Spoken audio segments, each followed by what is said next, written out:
भव पार। ओम श्री परमात्मने नमः। श्री संत चरण कमलेभ्यो नमः।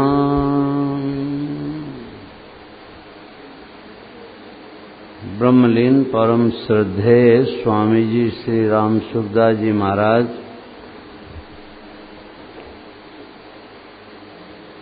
साधक की स्थिति के बारे में कह रहे हैं कि सांसारिक मनुष्य को संसार और तरह का दिखता है, साधक को संसार और तरह का दिखता है। अलग अलग मनुष्यों को अलग अलग रूप से संसार दिखता है।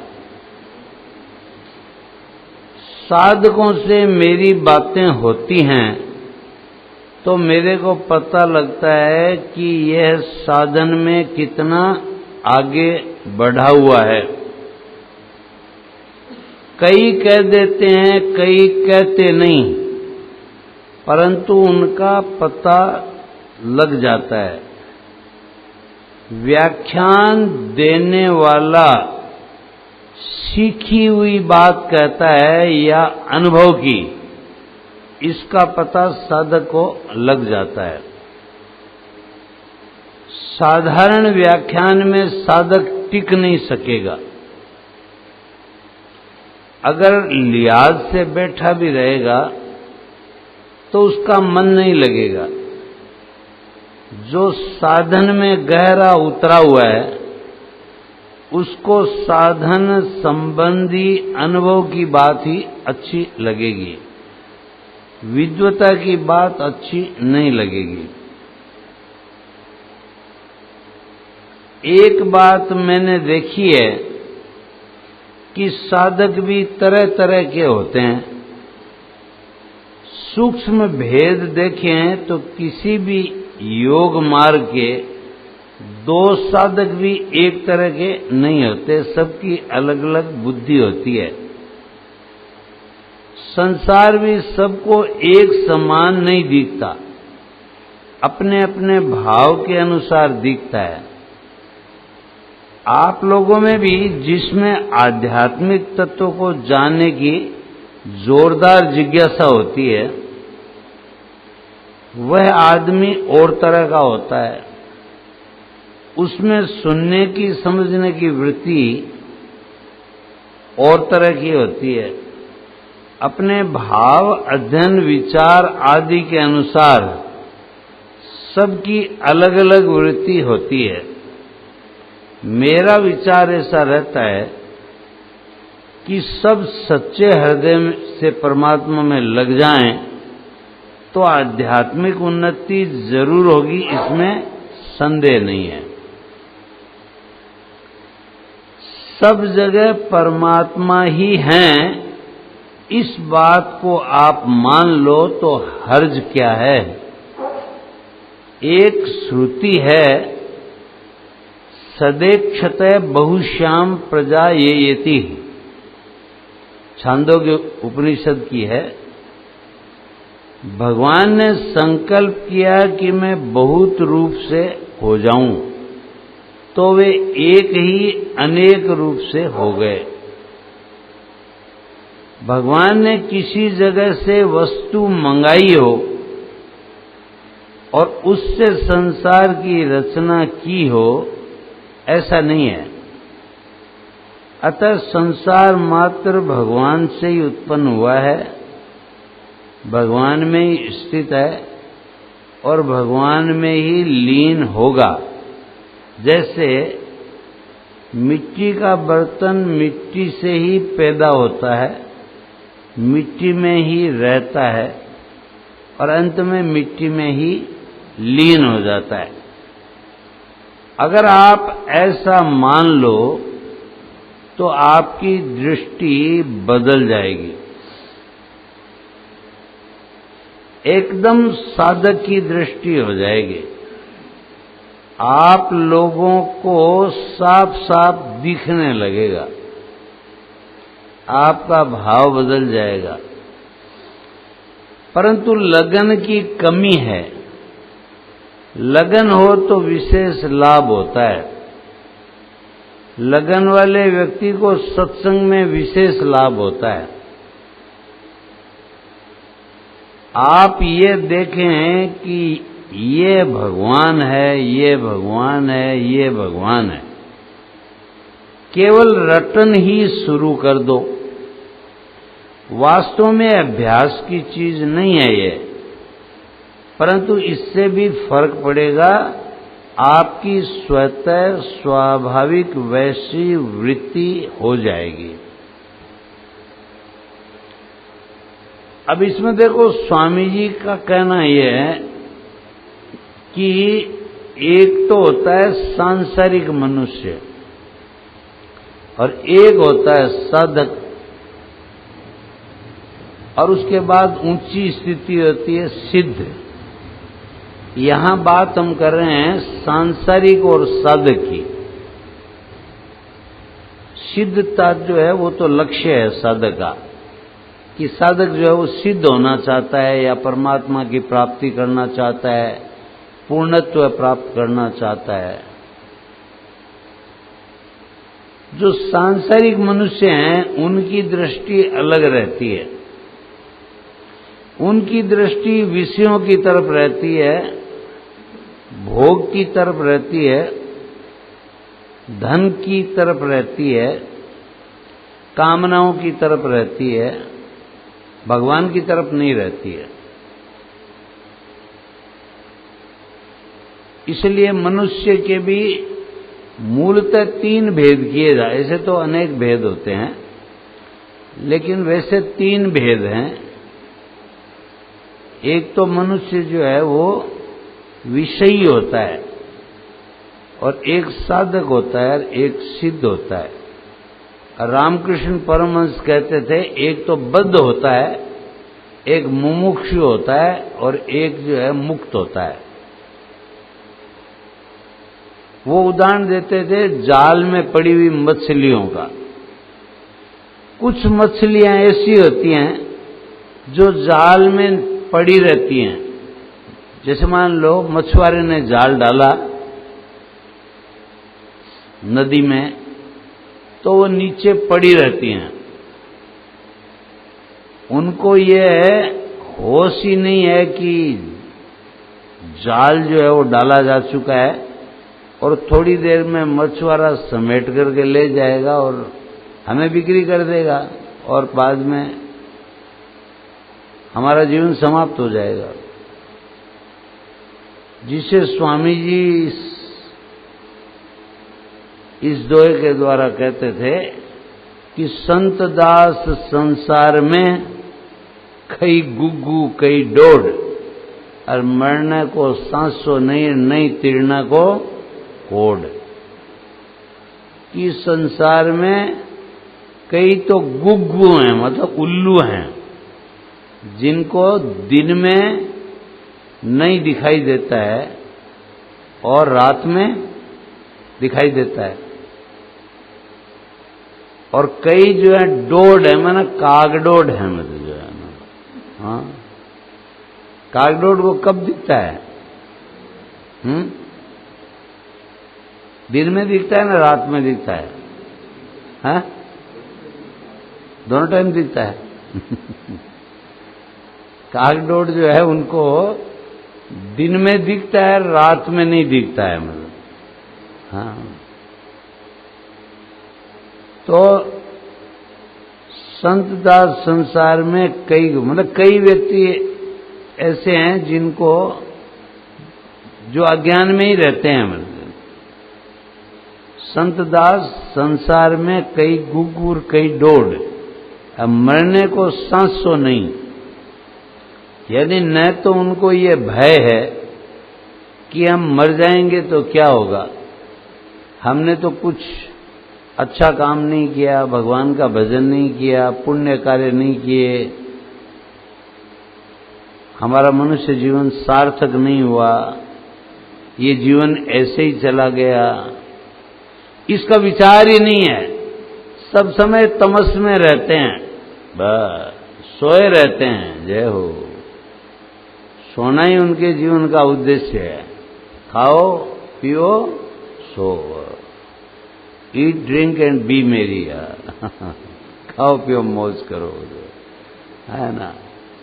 हमारा जीवन जो नष्ट हो जाएगा उसकी उनको चिंता ही नहीं है। मतलब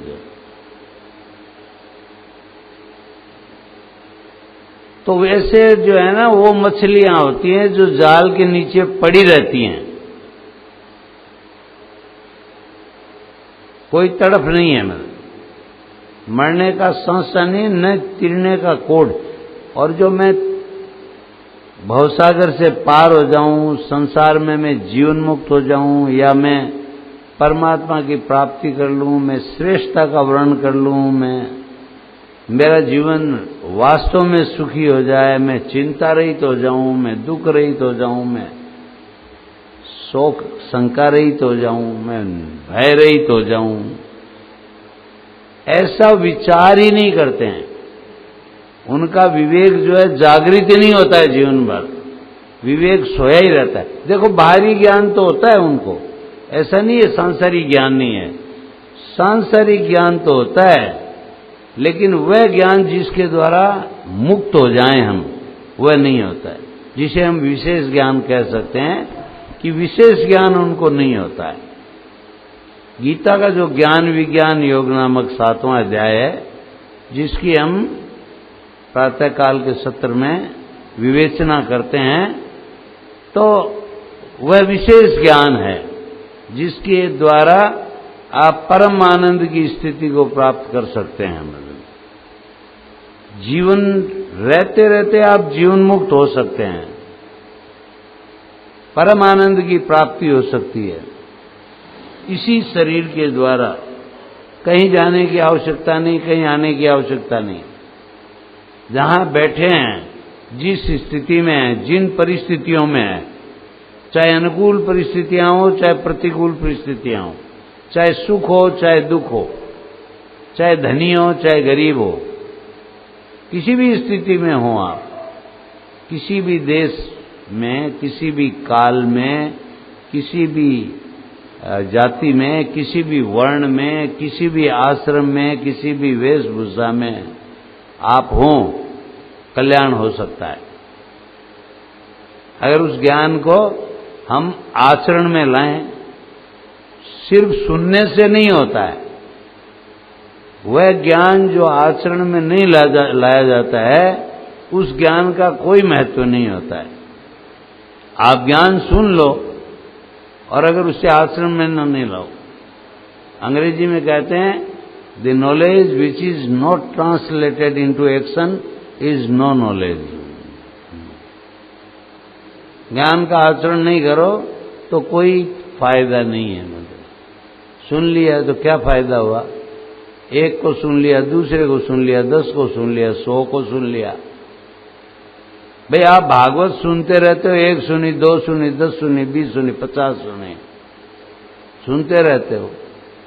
लेकिन राजा परीक्षित तो 7 दिन में ही जीवन मुक्त हो गया, और हम लोग तो 7 जन्म में भी नहीं हो पाएंगे। मुझे जिस तरह की हमारी वृत्तियां हैं, मुझे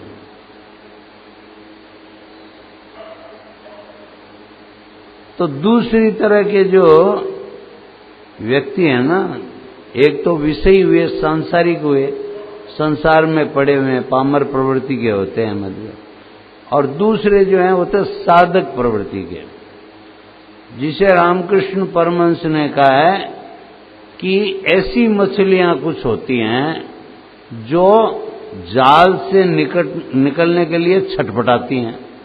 एक तो है जो पड़ी रहती हैं, उनको है ही नहीं कि भी हमको मुक्त होना है, ऐसा है ही नहीं। और एक है जो छटपटाते हैं, जिनको हम मुमुक्षु कह सकते हैं, जिज्ञासु कह सकते हैं, लगन वाले कह सकते हैं, जिनको जागृत कह सकते हैं, सचेतक कह सकते हैं। हम जो है वो चाहते हैं कि हमारा विकास हो, हम निकलें, हमारा जीवन सुखी हो। तो वे मछलियां जो हैं वे कोशिश करके किसी तरह से जाल से निकल जाती हैं। एक तो उनको यह आभास हो जाता है कि जाल गिराया जा रहा है, या जाल में गिर भी गई तो वे चेष्टा करके किसी तरह से, जाल ही तो होता है ना, तो उस जाल से निकल जाती है, नीचे से, ऊपर से, इधर से उधर से, या समेटते टाइम या कुछ भी हो वो निकल जाती हैं। मतलब तो तीसरी जो मछलियां हैं वो मुक्त होती हैं, मतलब है ना, वो पहले से ही जो है जल्दी से जाल में फंसती नहीं है, मतलब, और फंसती है तो निकल जाती है, तब भी वो मुक्त हो गई है एक तरह। यही सब। ऐसे तो 5 तरह की बताई है उन्होंने, लेकिन ज्यादा आपको उलझाना नहीं चाहता मैं। रामकृष्ण परमहंस ने 5 स्थितियां बताई है, शास्त्रों में भी 4-5 स्थितियां आती है मनुष्य की, मतलब। लेकिन मोटे रूप में आप ये समझ लो, स्वामी जी जिस बात को कहना चाहते हैं वो ये है कि अगर आप विषयी हैं या सांसारिक अपने आप को समझते हैं, या हम तो ऐसे ही हैं, भगवान की कभी कृपा होगी तो हमारा उद्धार हो जाएगा, ये भाव है, तब तो देखो कुछ होना जाना नहीं है, मतलब तब तो ये जन्म जो है ऐसे ही व्यर्थ चला जाएगा।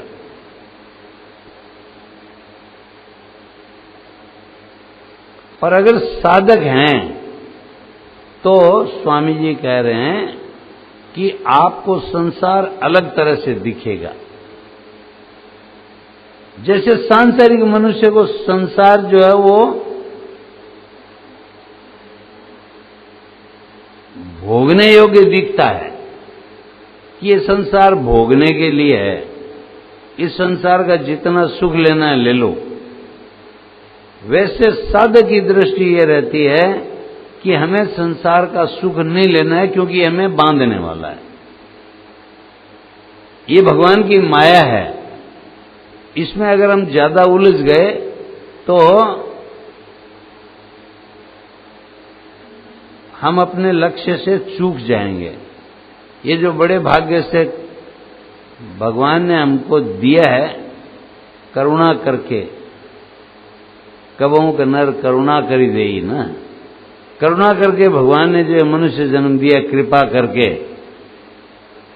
इसका सदुपयोग नहीं किया तो स्वामी जी कहते थे कि जिस चीज का हम सदुपयोग नहीं करते हैं वो चीज हमें नहीं मिलती है बाद में, तो ये मनुष्य जन्म फिर नहीं मिलेगा, फिर नाना प्रकार के जन्मों में हमें भटकना पड़ेगा।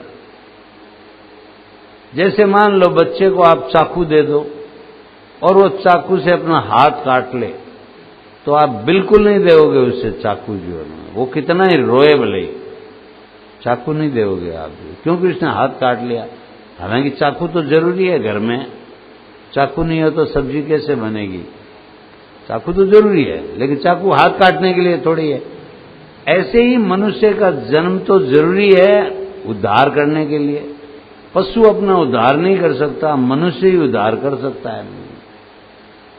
तो मनुष्य का जन्म भगवान ने दे दिया और हम उसका दुरुपयोग करने लग गए, भगवान के विपरीत जाने लग गए, उसको भोगने लग गए।